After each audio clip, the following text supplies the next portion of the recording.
sudah sering mendengar tentang kata data mining, tapi banyak yang belum tahu makna sebenarnya dari data mining. Banyak yang mensalahartikan tentang data mining. Jadi kita perlu tahu bersama apa itu data mining ya. Data mining itu sebenarnya adalah suatu istilah yang digunakan untuk menemukan pengetahuan tersembunyi yang ada di dalam database ya. Itu data mining adalah cara untuk mengetahui pengetahuan tersembunyi yang tersimpan di dalam database. Jadi sebenarnya kalau tanpa menggunakan teknik data mining ini, informasi tertentu itu tidak bisa diperoleh ya. Selain itu, data mining juga dapat diartikan serangkaian proses untuk menggali nilai tambah dari suatu kumpulan data berupa pengetahuan yang selama ini tidak diketahui secara manual. Tadi ya, seperti yang saya sampaikan sebelumnya, data mining itu untuk menemukan pengetahuan yang tersembunyi yang mana itu tidak akan ditemui kalau dilakukan dengan cara manual ya. Sehingga tujuan dari data mining adalah menemukan hubungan-hubungan atau pola-pola yang mungkin memberikan indikasi yang bermanfaat. Tujuannya adalah mencari manfaat dari pola-pola yang ada dari dalam data. Adapun tugas data mining sendiri adalah melakukan analisis secara otomatis atau semi otomatis sejumlah besar data ya. Di sini datanya dalam jumlah besar untuk mengekstrak pola yang menarik yang sebelumnya tidak diketahui berdasarkan klaster, anomali ataupun asosiasi, sehingga dapat dikatakan bahwa objek dari data mining ini adalah data yang berjumlah besar atau data yang kompleks. Nah, itu sekilas tentang data mining. Berikutnya, dalam data mining, dalam kita melakukan proses data mining itu terdapat fase-fase ya, terdapat langkah-langkah, terdapat beberapa tahap yang perlu kita lalui. Kenapa kok tahapan ini kita perlukan? Karena dari fase-fase inilah nanti kita bisa menentukan metode apa yang akan kita gunakan. Adapun dalam pembuatan data mining, fase yang perlu dilalui itu ada 6 fase ya. Itu menurut Larousse 2016. Keenam fase tersebut yang pertama adalah fase pemahaman bisnis ya. Jadi ketika kita mau melakukan proses data mining, kita harus tahu dulu tentang bisnis proses yang ada di objek yang akan kita data miningkan. Kalau kita tidak paham tentang bisnis prosesnya, kalau kita tidak paham tentang alur kerja secara manualnya, kita tidak akan bisa mengidentifikasi permasalahan bisnis ya. Kita tidak akan bisa mengidentifikasi permasalahannya. Sedangkan permasalahan bisnis inilah yang nantinya perlu kita carikan solusi dengan menggunakan metode data mining. Artinya fase pertama ini sangat penting. Kita harus tahu dulu alur proses dari bisnis manualnya itu seperti apa. Misalkan sebuah perusahaan perbankan, dia mempunyai sekian ribu nasabah, tetapi dari sekian nasabah, mana nih nasabah yang kira-kira bisa untuk ditawari pinjaman, mana nih yang tidak perlu ditawari pinjaman. Itu berarti kita perlu tahu proses bisnisnya bank, maka ya perlu menawarkan pinjaman. Nah, itu harus tahu dulu pemahaman bisnisnya. Nah, nanti dengan adanya data nasabah, nanti kita bisa lakukan solusi untuk perusahaan bank tersebut. Nah, itu contohnya. Lalu setelah kita paham proses bisnisnya, kita juga harus tahu pemahaman datanya. Tadi seperti yang saya contohkan di pertama, kalau kita sudah tahu pemahaman bisnisnya, misalkan di bank, maka data apa nih yang cocok digunakan untuk menyelesaikan permasalahan di perbankan. Misalkan untuk masalahnya tadi, misalkan untuk menentukan customer yang layak mendapatkan pinjaman, maka data yang cocok digunakan adalah data nasabah, gitu ya, data nasabah. Lalu berikutnya setelah kita paham datanya, jenis datanya apa, gitu ya, apakah ini bisa digunakan untuk di sini, maka selanjutnya adalah fase pengolahan data. Di dalam data terkadang yang namanya error atau noise atau mungkin data yang rumpang itu ada, sehingga data itu perlu dilakukan proses pre-processing data. Nah, pre-processing data itu tujuannya adalah membuat data itu normal atau data itu terbebas dari error. Yang mana ketika data itu terbebas dari error, nanti akan menghasilkan performance yang baik. Jadi fase pengolahan data ini melihat datanya dulu. Tapi apabila ternyata datanya memang dari sananya sudah bagus, maka fase pengolahan data ini hanya sekedar mengecek saja, oh datanya sudah bagus. Tapi apabila memang datanya itu perlu diperbaiki, maka pada fase pengolahan data ini, data perlu di pre-processing terlebih dahulu sehingga data itu layak untuk digunakan. Nah, setelah kita paham proses bisnisnya, kita punya datanya dan paham datanya, dan datanya sudah kita pre-processing sehingga data itu layak untuk digunakan, maka tahapan berikutnya adalah fase pemodelan. Di fase pemodelan ini terdapat beberapa model yang dapat digunakan pada data mining ya. Nanti akan saya jelaskan di slide selanjutnya. Fase pemodelan inilah yang akan memanfaatkan data yang sudah diolah dari tahapan 3 untuk menghasilkan informasi tersembunyi seperti halnya tujuan data mining yang saya sebutkan tadi. Di fase pemodelan ini adalah tujuannya untuk memperoleh informasi tersembunyi dari balik data. Selanjutnya adalah tahap kelima. Di tahap kelima ini adalah fase evaluasi. Mungkin pada fase keempat ini hasilnya sudah diperoleh, akan tetapi perlu fase evaluasi karena bisa jadi hasil yang diperoleh itu mempunyai performa yang buruk, mempunyai performa yang rendah, sehingga perlu dilakukan evaluasi. Karena tanpa adanya evaluasi nanti jangan sampai niatnya kita menyelesaikan permasalahan bisnis, akan tetapi karena fase evaluasi tidak dilakukan ternyata hasil performance-nya jelek, maka permasalahan bisnisnya bukannya teratasi, akan tapi malah semakin parah. Maka fase evaluasi ini tujuannya adalah untuk mengukur performance dari pemodelan yang dibentuk. Ketika hasil fase evaluasi ini menunjukkan hasil yang jelek, maka model yang dibangun tidak bisa digunakan.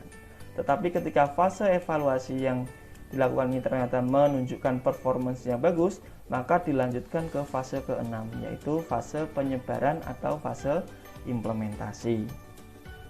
Jadi ketika performanya bagus baru diimplementasikan. Diimplementasikan untuk apa? Untuk menjawab fase pemahaman bisnis tadi, yang dimana kita menemukan permasalahan bisnis.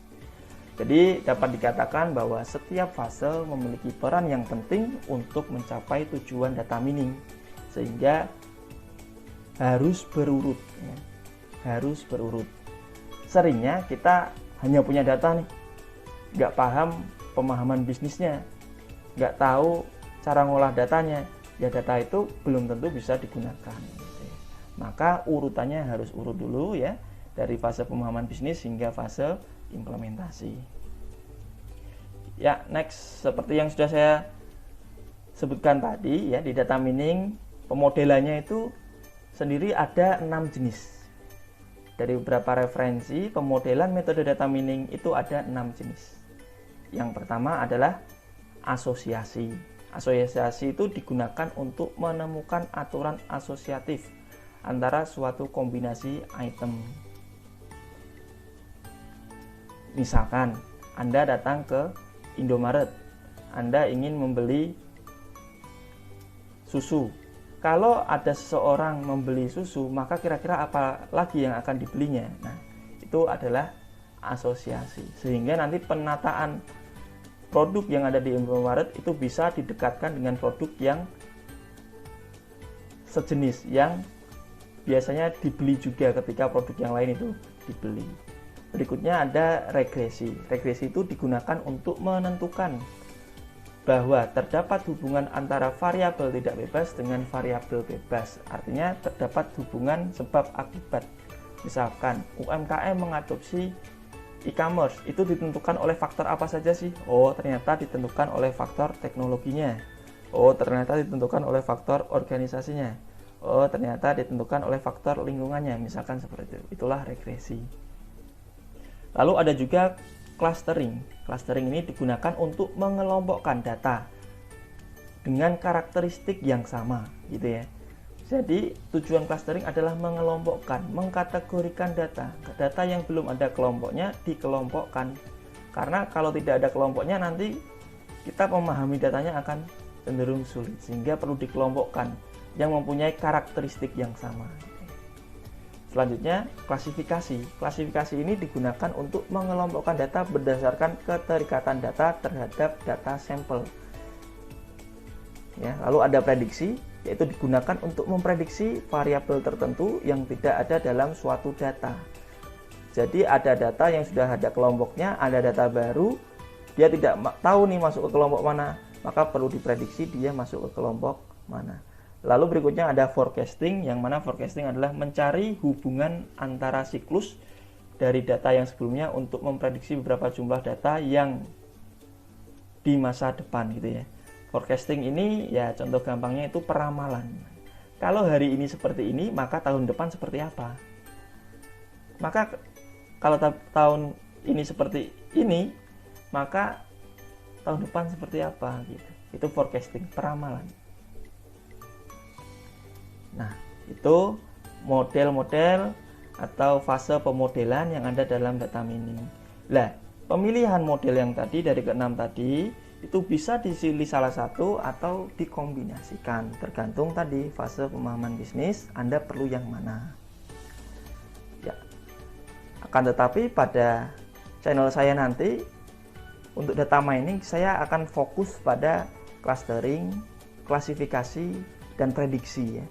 Karena biasanya banyak orang cukup bingung ya di bagian 3 poin ini.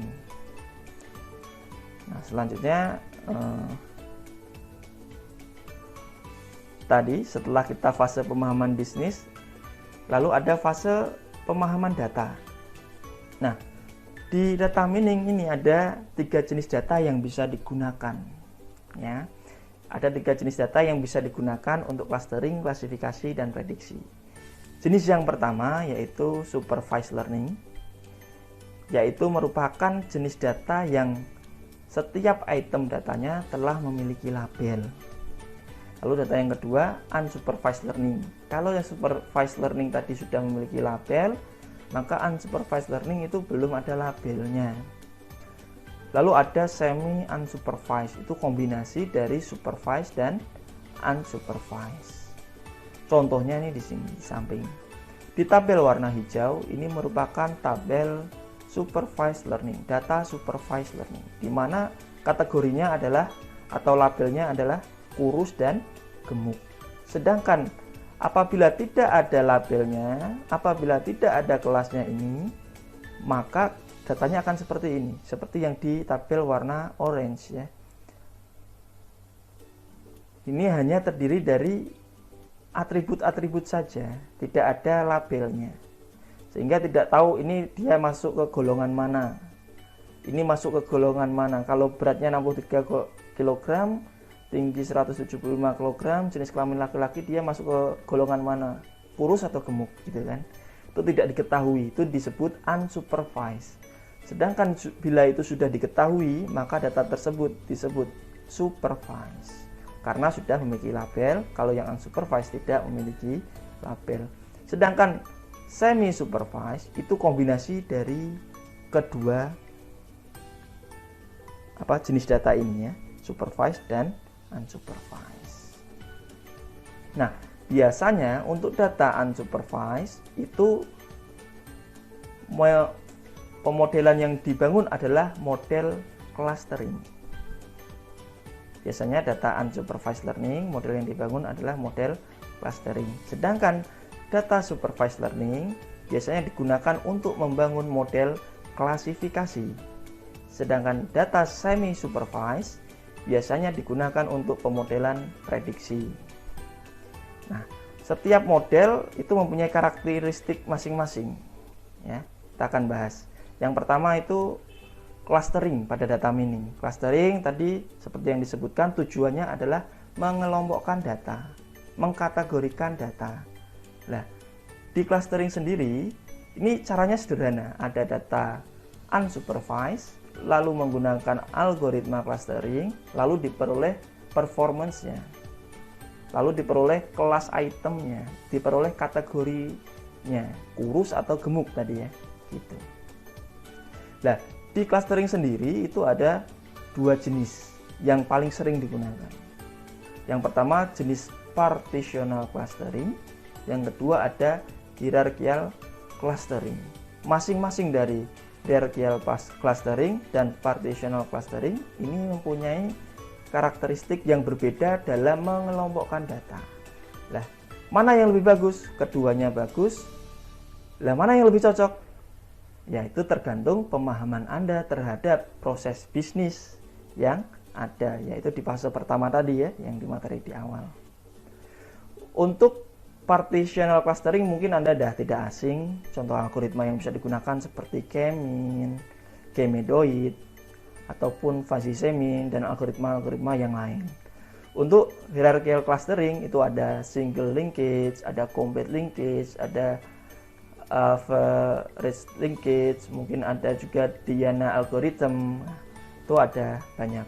Mungkin teman-teman bisa mencari referensi yang lain apabila contoh yang saya sebutkan ini di luar dari yang teman-teman akan lakukan. Intinya untuk proses clustering itu cukup sederhana, yaitu data unsupervised diolah menggunakan algoritma clustering, entah itu secara partition atau hierarki ya, lalu diperolehlah kategori data. Sehingga hasil dari metode clustering adalah data unsupervised menjadi data supervised. Saya ulangi, tujuan dari metode clustering adalah data unsupervised menjadi supervised data. Selanjutnya ada model klasifikasi. Klasifikasi ini data yang digunakan adalah data supervised.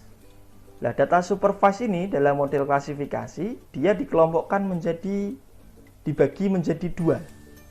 Misalkan saya punya 120 data, itu saya bagi menjadi dua, yaitu data training dan data testing. Kenapa kok dibagi dua? Karena untuk kebutuhan pembangunan model klasifikasi. Ya, ini kan ada namanya model klasifikasi. Nah, makanya datanya dibagi menjadi dua. Proses membagi dua data, ya, itu disebut proses validasi. Biasanya pada klasifikasi ini, validasi itu ada dua jenis. Yang pertama bisa menggunakan cross validasi, yang kedua bisa menggunakan split validasi. Apabila teman-teman menggunakan cross validasi, maka pembagian data supervised learning ini akan dilakukan secara acak. Sedangkan apabila teman-teman menggunakan split validasi, itu teman-teman bisa menentukan berapa persen porsi data trainingnya, berapa persen porsi data testingnya. Umumnya dibagi paling minimal data training itu 75%, nggak boleh lebih kecil dari itu. Umumnya seperti itu. Misalkan saya punya 125 data. Kalau saya bagi 90% adalah data training, sedangkan 10% adalah data testing, artinya itu saya punya 12 data testing dan saya punya sisanya untuk data training. Nah, nanti dari data training inilah yang akan diolah menggunakan algoritma klasifikasi. Algoritma klasifikasi itu cukup banyak ya.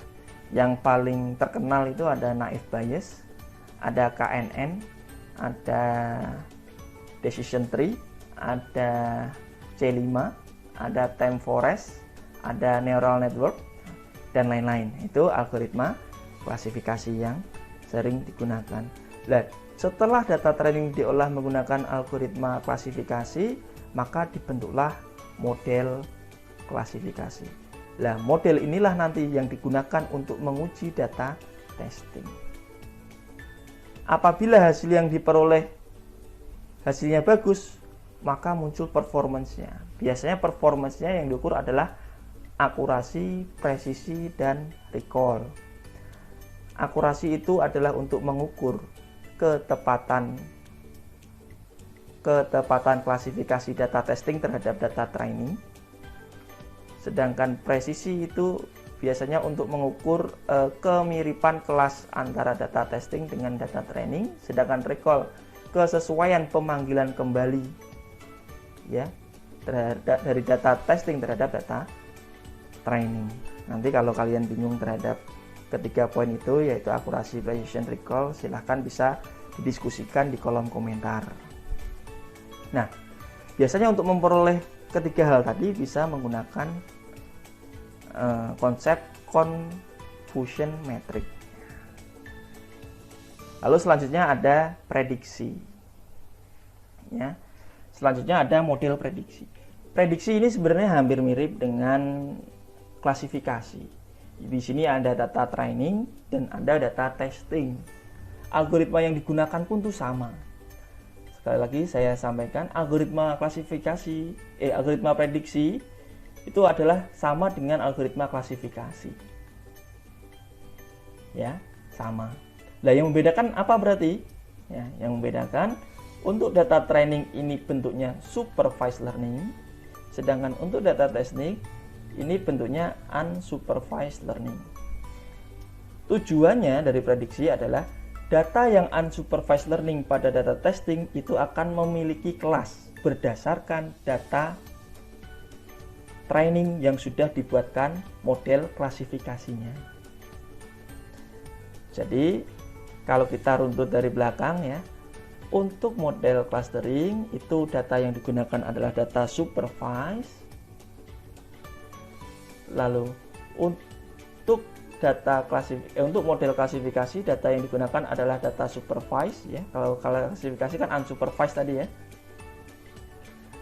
Untuk clustering menggunakan data unsupervised, untuk klasifikasi menggunakan supervised, sedangkan prediksi menggunakan data supervised untuk data training dan unsupervised untuk data testing.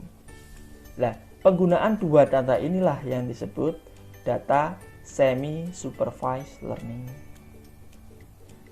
Jadi sebenarnya prediksi sama klasifikasi algoritmanya sama, cuma model yang dibentuk itu akan berbeda karena data yang digunakan itu berbeda. Saya rasa itu yang